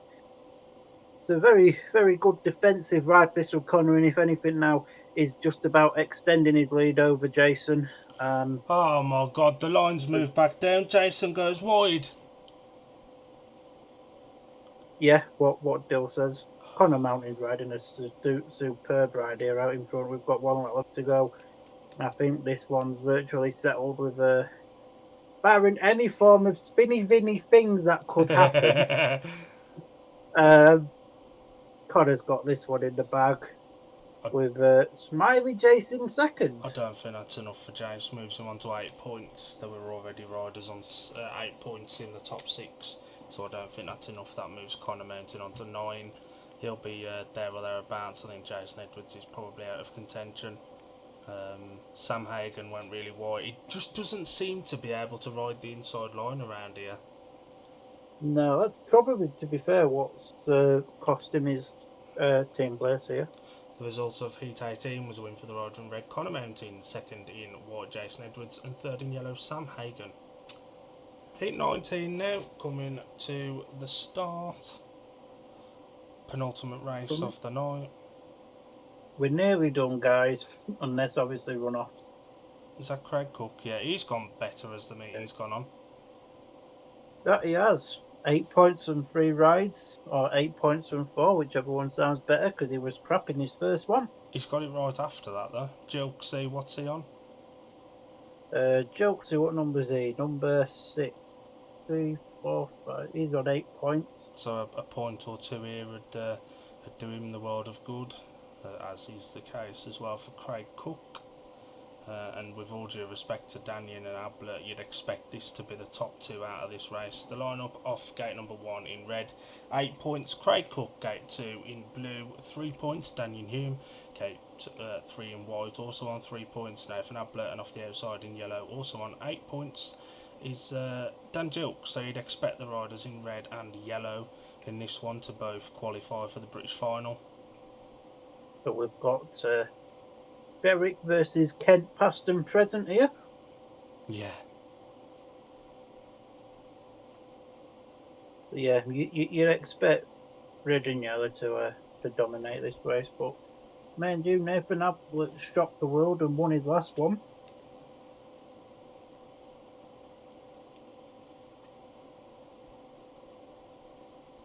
So start marshal then, just walking away from the tapes now. Tapes right away we go, and that's a decent start there for the one in blue there, but Craig Cook's just stormed at the inside there, and Nathan Ablett, the rider in yellow's got the lead now at the minute. He's been chased all the way by Craig Cook. Cook now tries that outside run here, and has he made it? No. Quite. Ablett still has the lead. Jilk's there in second position. Daniel Hume struggling towards the rear of the field at the minute, but this would be an absolute fantastic ride here from young Nathan Ablett, who he's certainly doing himself no harm in putting himself in the shop window, especially for championship promoters more than anything. If not Premiership ones as well. But Dan Jokes is on the pace. One mistake from Nathan, and Dan will be through there. And it looks like the Berwick boys are having their own little battle at the rear of the field, although it now looks quite strung out from this camera angle that we are on. And Nathan Ablett, after a very poor start, is going to double his tally onto 6 points, and that was a very well-ridden race there from Nathan Ablett. I'll tell you what, if a Premiership team are looking to replace a rising star, there's a fella that could do a job. Jokesy offering the handshake to Nathan, which he takes. Brilliant ride, brilliant last couple of rides, to be honest. To do it once could be seen as a fluke, but to do it twice and beat a former British champion and former Grand Prix rider, he may only be Craig Cook, but he's still a former Grand Prix rider and former British champion. To win 2 races back to back is no fluke. I know. Nathan, in his last 2 rides, Nathan has ridden tremendous, and he should be in the championship. He should be. He just won't travel. Heat 19, the result, it was a win for the rider in white, Nathan Ablett, second in yellow, Dan Jilks, and third in red, Craig Cook. Last race of the evening, the only question left to be answered now, other than which are the top 6 going to be, is does Dan Thompson go 15 from 5? What gate's he on? 2. 2. It's not working too bad. The last 3 heats, gate 2 has come last. So Dan's got it all to do. Got it all to do, and Vinnie Ford's been impressive tonight. He ain't been too bad. Lewis Kerr's shown had his moments. He's a brilliant gaiter, is Lewis Kerr. It's after the start when he tends to go backwards. And to be fair, And Simon Long Si's been poor. He's just kind of existed tonight, hasn't he? Si's sums up his season, doesn't it? He's just not had a great start to the season. And it hurts to say, because I've got all the time in the world for Si, but just for whatever reason, it's just not happened this year yet. Heat 20 going off the inside gate in red on 5 points, Vinnie Ford, gate 2 in blue, 12 points, Dan Thompson, gate 3 in white on 4 points, Simon Lambert, and off the outside in yellow on 9 points, Lewis Kerr. You'd expect Lewis Kerr and Dan Thompson will be through to the British final. You'd expect Lewis Kerr to be there on 9, a point or 2 here just to solidify that. Yeah, 100%. Dan Thompson's been the real success story. The last season he did really well. This season he's just kicked on. And you say it's about having a good team around you. Dan Thompson's success started last season at Plymouth, and it's no coincidence that Joe followed suit last season. And for Plymouth, at least this season, he's riding as a main body rider quite comfortably. I mean, some may say Dan Thompson's success story started when Stuart Dixon dropped him 2 years ago. Yeah. But heat number 20 then covered up. Last one, barring any form of runoffs that may be required. The tapes right away we go. Dan Thompson did absolute dream start there. Lewis Kerr's at the back. And there's a battle between Vinnie Ford, Steve. Oh, Lewis Kerr at the inside there, Simon Lambert. Now Lewis Kerr's looking to put Vinnie Ford under some pressure here. Vinnie Ford racing a very good, solid line here, I think it's safe to say. Now Lambert back up the inside there with Lewis Kerr. Kerr around the outside now. And Lambert just gets Kerr's going for a line that's not there. What's he doing? Trying the outside run again. Does Kerminator not know that the outside line stopped working a couple of races ago? But the blue helmet colour's going to get its first points anyway, so it's heat 16, which is nice for it. Well done, gate 2. But Vinnie Ford again racing a very impressive ride here in second place.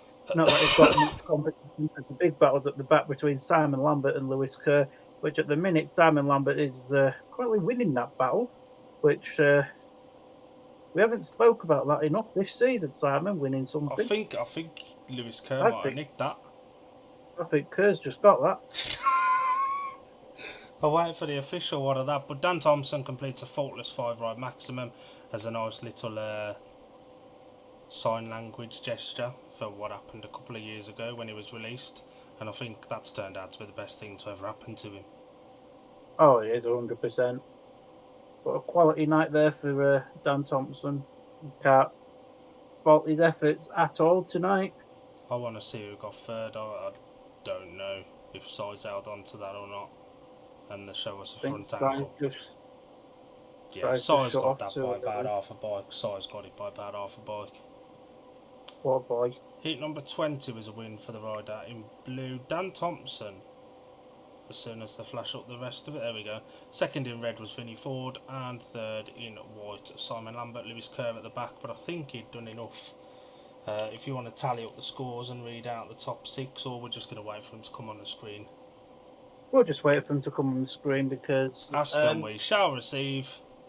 So your top 6 are qualified for the British final. Dan Thompson on 15, Drew Kemp on 14, Leon Flint on 11, Dan Jokes on 10, Lewis Kurt on 9, and Craig Cook on 9. Connor Mountain looks like just misses out unless we have a race off. No, he's missed out. Kerr and Cook have both got 2 race wins. Connor's only got 1, despite both of them running in last place. It'll come back to race wins, so Connor just misses out. That's harsh. That's harsh on Connor, but everyone knows the rules, and you like you said about the under-21 one the other day. You got 5 rides to get it right.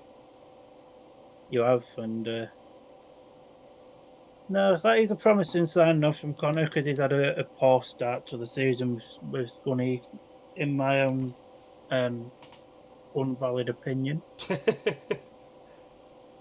Right, these people, they look like they're sticking around. Is there Let me going to just be a check run-off? I'll just check my messages.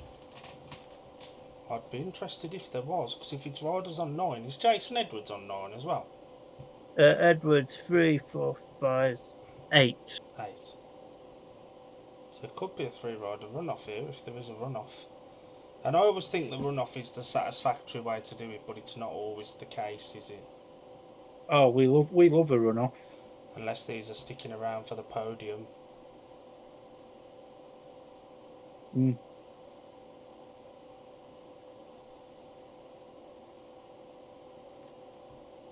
So we'll just wait and see what's happening. The tapes haven't been took off yet, to be fair. No. The fact that people are sticking around after a meeting's finished, it almost implies to me that there could be a race off, but we'll soon see.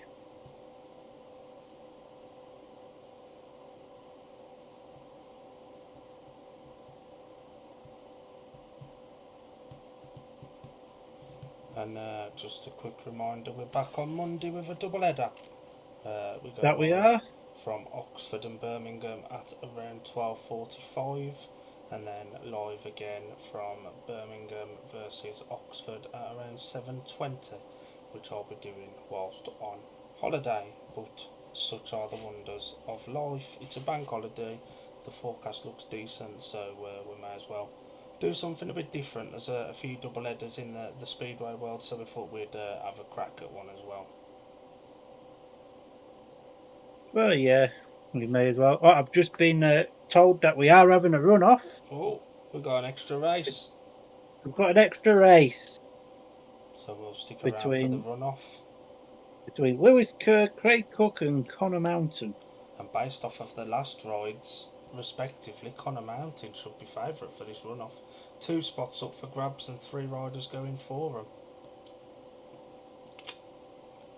I think it helped Connor out in Heat 18 that he was on Gate 1, which has been slightly easier. I'd imagine Connor will get what's left of these 3. I'd imagine Lewis Kerr, based off of his score and he was ahead in the standings, would go for the first gate, then Craig Cook and then Connor Mountain. It all depends how they do the count back, because I've known where it goes from first place first, and then I've known them to do last places first. I'd imagine it's with race wins, and then between Lewis Kerr and Craig Cook, who beat who? Kerr and Cook, when was they out? Heat 1, Lewis Kerr beat Craig Cook. That's when he ran his last, weren't it? And that last place has put Craig Cook in this position where he could miss out. Oh, I bet. But it looks like the tapes have just gone down now, so one more race. This is an exciting end for the meeting, isn't it? It's a bit of drama, eh? No, we was 4 races ago expecting it to be over and done with. Here we are, 4 races later, and we're on to a fifth. And we're on to a bonus race. How lucky are we? £15 for 21 races. People say Speedway isn't value for money. I'd imagine they're just sorting that out in the pits. They're going to want to get it on as quick as they can because that sky is clearing in. I know there is dark cloud, night clouds as they'd be known, but I was going to say it's. I've just opened my curtains and it's getting dark, but it's certainly nowhere near as dark as what it is in Leicestershire. yeah, it's not quite that dark here either. In fact, I'm starting to get PTSD from Dougie's testimonial. What, the Andy hotel or Harrison, if you're listening, I wasn't there. the hotel or the meeting? Well, parade. Oh, the meeting. The parade. And hopefully the riders that were all lined up for that meeting will be back. We put our sponsorship in for the riders' tyre and fuel, and I have been told that he's committed to coming back over for the restaging as well. So I believe the restaging is the 27th of September. So a couple of days before the Speedway Nations. And said rider isn't riding in that, so No, he isn't. His GP season finishes on the 13th, I do believe, in Belgians. they're not in a particular rush for this race off, are they? I'm not in a rush. I know a way that this race off could be sorted. Rock, paper, scissors. Pick 2 names out of a hat. Heads and tails. Semi-final of rock, paper, scissors with one rider going through from it, and see how that goes in now. That'd be a much more satisfactory way, and there's no chance of a rain off for it. And we both watched Oxford last night. Monday's watch along, certainly the afternoon one, could be really, really good if the track is set up like last night. Yeah, 100% no. There was some issues with the track towards the end. Well, I say issues with the track. It was either the track or rider's been a bit crap, but there's quite a few incidents towards the end on the 3rd and 4th turn. So well, hopefully we'll have that sorted now, and Birmingham can get their first 2 wins on the board this season, because insert explicit word here that begins with F, Oxford. And It'd be interesting to see if one or both teams make changes before Monday. I think it's quite late in the week to do it now, but you never do know in Speedway. And if there's any Oxford fans watching, I do not apologise. Hello, Rob Paisley. But yeah, obviously strong rumours today in the Speedway Star that Anthony Vulas is in the firing line at the Brummies. And to be fair, the Brummies have now dropped 4 points below the limit. Plus, Vulas's 3.8 average, you could have a 7.5 potential rider coming in. And there was an overseas rider in the pits the other day who wasn't here to talk business. He was here to bring some engines to his engine tuner. But the Brummies team manager was having a chin wag with him, so who knows? Anything could happen. In the World Never know. Wrestling Federation. Peter Carlson could come out of retirement. Adam Skornicki, here we go. There is a rumour starting again that Freddie wants to come back in. From what I understand, that's not the case. Freddie put his race calendar out earlier, and he's got like 12 meetings through May in X amount of different countries, with Grand Prix, Swedish League starting up, and Polish League as well. He's not going to want to add potentially 2 meetings a week every week for 4 months to that. No. Especially with him getting on a bit now. He's what, early 40s? I'll tell you what, I'm going to Google this. He's definitely getting on a bit now.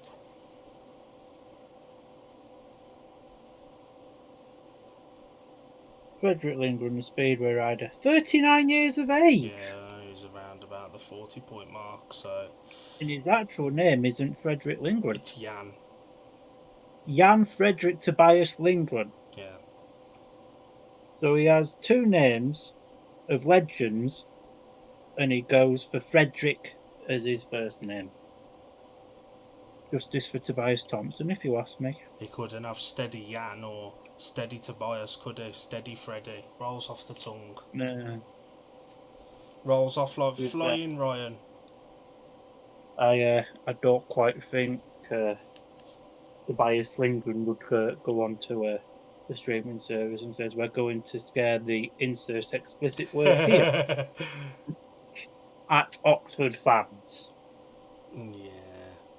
They're taking a piss sorting this rerun out. Come on, boys. Hello, is this Leicester Speedway? Hey, the Verger. Can you hurry the F up, please? We're two fat lads talking about your meeting and we've got supper to have. So, Connor Mountain will go off gate... Well, Connor Mountain's in red. I don't know what gate he'll be on. I'd assume he'd be on gate 1. And he is. Connor Mountain goes off gate 1 in red. Lewis Kerr is in blue off gate 2. And I imagine Craig Cook has gone... Nope, he's gone for white, but he's got a choice of either of the outside gates, which is a little bit unsatisfactory. This will be a massive confidence booster, this, for Connor. Obviously, his heat win did come from lesser opposition, but he was off that gate number 1 and he gated brilliantly. Craig Cook should be on 3. If he was going to go off 4, he should have had the yellow one. So all riders are on 9 points. Gate 1 in red is Connor Mountain, gate 2 in blue Lewis Kerr, and looking like gate 4 in white is Craig Cook, giving himself all of that room to cut across. 2 of these 3 riders will advance to the British final. 1 will miss out. Very Which one misses out on the fence? Craig Cook. I think based off of the last ride, I think Lewis Kerr may just miss out. And I only say Cook misses out because of the outside line that's gone missing a little bit over the latter end of the meeting. Unless he can trap and come straight over to the inside. Or that. He's in no particular rush, is he? So for the last time tonight, Palmer, take us away, son. No. You get an extra race of me talking bollocks to you. The tape's about to rise just like that. Away we come, and Craig Cook has trapped like an absolute demon there, and he's gone round the outside of Connor Mountain. Connor Mountain's going to break all of our hearts, and he's going to be the one that F's it up for us all. What a knobhead. He may as well have just said, boys, I'm not doing it's it. Through. Just give it to them. Mountain up the inside there of Craig Cook. He heard me talking about him, and Craig Cook there is locked up a little bit, but Lewis Kerr's got the lead. We completely forgot Lewis Kerr existed dead for a lap, I'm not going to lie. Mountain towards the inside, Cook towards the outside, and now, if anything, Mountain is gaining a bit of a lead on Craig Cook. Connor is looking as well to put a bit of pressure on Louis Kerr, but he doesn't need to. He just needs to maintain that second spot and he'll be through. We've got 1 lap left to go. Louis Wan, as he's effectively known to his mates, he's got the lead. The big battle of Craig Cook's closing in on Connor Mountain here, but looking at that gap, Connor's just about done enough to get himself a place in the British final on the 12th of May. Craig Cook's given up at the back, and Lewis Kerr and Connor Mountain are your final 2 qualifiers. Connor made a stinker of a gate then. He just did not move. And brilliant move that on Cookie, though. Oh, that was a blind move up the inside there. And Connor Mountain will go back to Bellevue on the 12th of May with a point to prove to Mark Lemon. And if memory serves me right, he did all right in last year's British final. Craig Cook misses out. There's been some okay racing. Better early on, obviously the rain came down and maybe, messed things around a little bit, but it's good to see some riders that you wouldn't necessarily have seen in there, and we're 1-1 on predictions of who cocks it up, so we'll take that draw. I think that's only fair. Do you want to wrap us up for the evening, boss? So, I've been Dan, he's been Dylan, tonight has been Thursday. It's still 23 degrees here in Scunthorpe. It looks very dark in Leicester. And yeah, we'll see you on Monday. Have a pleasant bank holiday weekend and watch lots of